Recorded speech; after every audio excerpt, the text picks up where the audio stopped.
And I was telling you this before I started on this dialogue about the cheese, about my visitor used to come and get a feed of eggs. Well, naturally, to make my dad and my stepmother happy, he would have to entertain the children.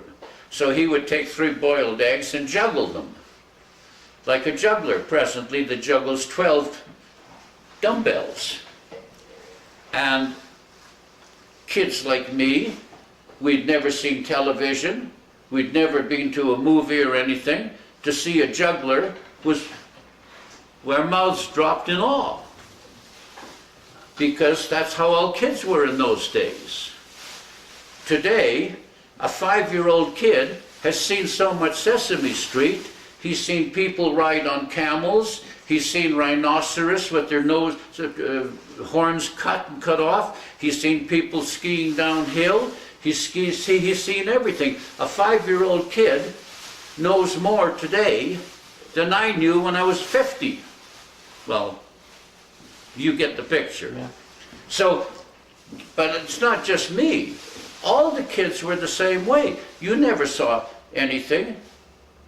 And they had traveling circuses, but then the very poor people like myself, we didn't have the money to go to the circuses.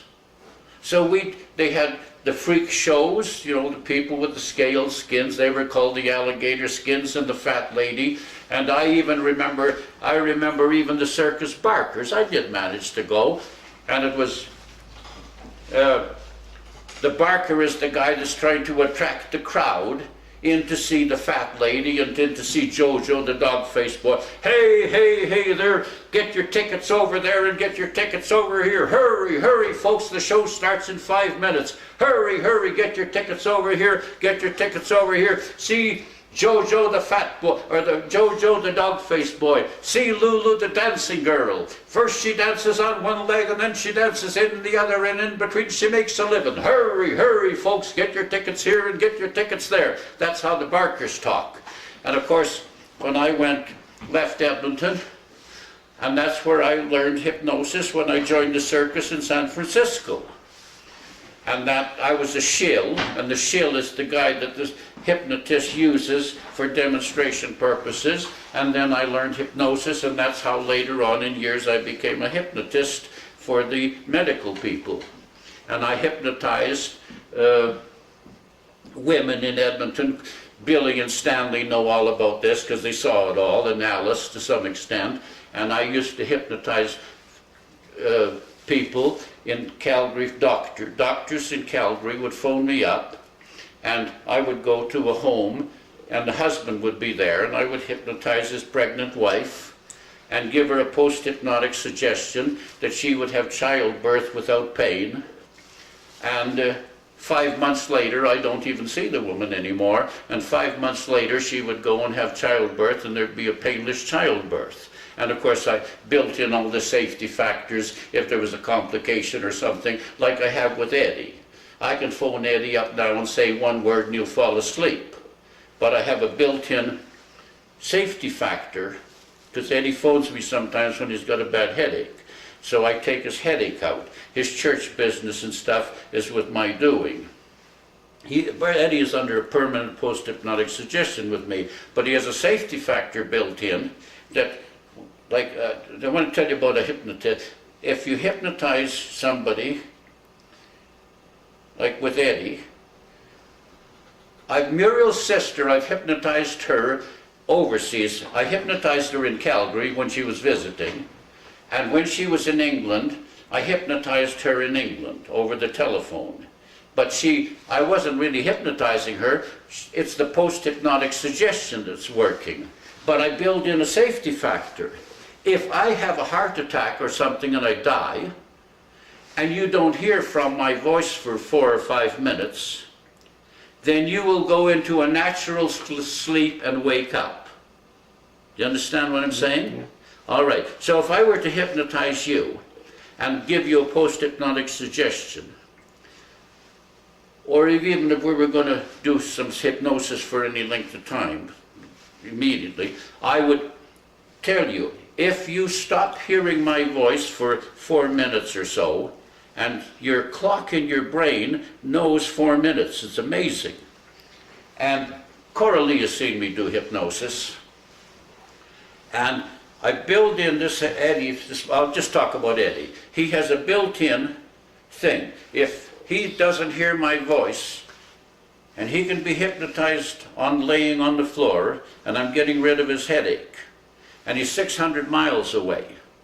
But if I don't talk to him, if I quit talking for 2 or 3 or 4 minutes, I tell him at that particular time how many minutes, if he doesn't hear my voice for 2 or 3 or 4 minutes, he will go into a natural sleep and wake up. Otherwise, I've got to tell him to wake up. Or if he feels any unusual heat, or if he feels any unusual cold, or if he hears any unusual noises. So if he feels any unusual cold, that's for fire. I mean heat, that's for fire, in case the building catches fire. If he feels anything unusually cold, the blizzard maybe blew in a window or something, or some emergency. So if he doesn't hear my voice, or if he gets cold, or if he gets hot, or wet, he wakes up. He goes into a normal sleep and he wakes up. Because if you give somebody a post-hypnotic suggestion, and asshole hypnotists do a lot of stupid things. They can say, when you hear the word crossword, you will go into to sleep. And when the hypnosis session is finished, I'm removing from you, when you hear crossword, you won't go to sleep. So if you give a suggestion, you've got to remove it. So I build in these safety factors, but you've got to understand, if I tell you under hypnosis, when you hear the word crossword or anything, I use different words for different people. When you hear the word crossword, you'll go to sleep immediately, into hypnotic sleep. Well, what the hell if you're driving a car and on the radio you hear the word crossword? You will fall asleep. No? Hypnosis, people say, oh, under hypnosis you won't do anything that you wouldn't do normally. That's not true. That's a myth. Under hypnosis, you will do anything that you wouldn't do normally. Because what you do, you take the... I'll give you an example. Coralie wouldn't have sex with me, would she? I don't think so. No. Not today. Okay. Coralie wouldn't take her clothes off in front of me, would she? But I can hypnotize Coralie, and she will be then reduced to a child. And then as a child, I say to her, now it's your time to go to bed. Now she'll take her clothes off to go to bed, because I told her I'm her mother talking. And of course I could go on and on about regression, and then you regress them, well, what, you're down to a baby, what's the first thing you remember, and then all sort of things. And I can't go into too much details, but some hypnotists talk about they've regressed them where they see nothing but blood, and that of course is coming out of the womb at birth and so forth. And some of it is myth and some isn't. But at Duke University in United States, which is a major university, they do a lot of experimenting. They studied hypnosis. Okay? Now, can you hypnotize somebody and tell him that here is a cup of acid, battery acid or nitric acid. This is your professor that you don't like. Take that acid and throw it in his face. Will he do it? The answer is yes. But to do it properly, you're not going to do it, so you fill the jar or the cup with water. And you tell the guy that cup is full of acid, throw it at the professor. Now, the question comes up, would he throw that cup of acid at his professor if it was really acid, even under hypnosis? The only way you could ever find out was to put a glass wall between you and the professor, and then tell him to throw the acid at the professor, and he'd hit the glass wall. But subconsciously, the hypnotist gets across, because now your minds are working with telepathy. So he tells, without telling him, through telepathy, because this experiment was tried. And I know why the guy wouldn't throw the acid under hypnosis. Because the hypnotist telepathically told his subject that it's actually real acid. But it was never done in reality. You had to have a glass wall. Okay? So he's throwing acid, but the hypnotist had with telepathy had got across the point of, you know what I'm talking about. Okay? Now, I say to you, Chris, would you give me a gift of $1,000?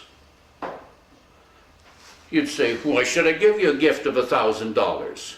Under hypnosis, I get you to write a check out to me for $1,000.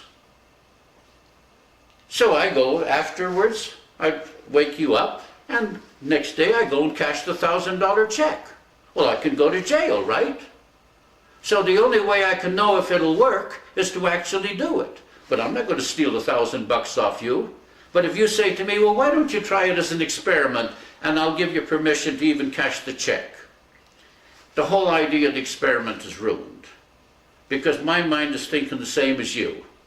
It's safe. So under hypnosis, you know what the hell I'm doing. It's safe anyhow. Okay? I could go on and on.